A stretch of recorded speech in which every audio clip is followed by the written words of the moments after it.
International plural rules silently ignores missing fallback locales until your 1/2 choices break in production. Here's how to force strict plural behavior in just 4 lines. Creates a new international plural rules object configured for the English language with cardinal number type and strict fallback policy, which will determine grammatical plural forms such as one, two, few, many, and other based on numeric input. Invokes the select method on the previously defined rules object with argument 1, retrieving the grammatical plural form used when referring to exactly one item in English. Invokes the select method on rules with argument 2, determining the appropriate plural form for cardinal quantities of 2 in English.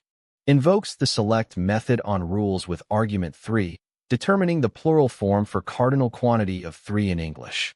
Initiates a try block to safely attempt creation and usage of a plural rules instance with an unsupported language tag, XX, while retaining strict fallback behavior.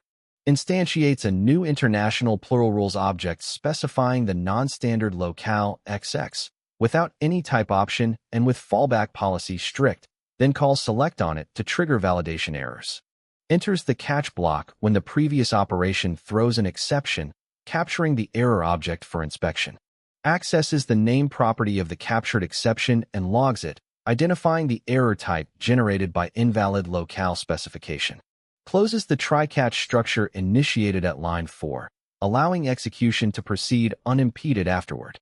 Creates a new international plural rules object using the unsupported locale, XX, but with fallback strategy set to fallback.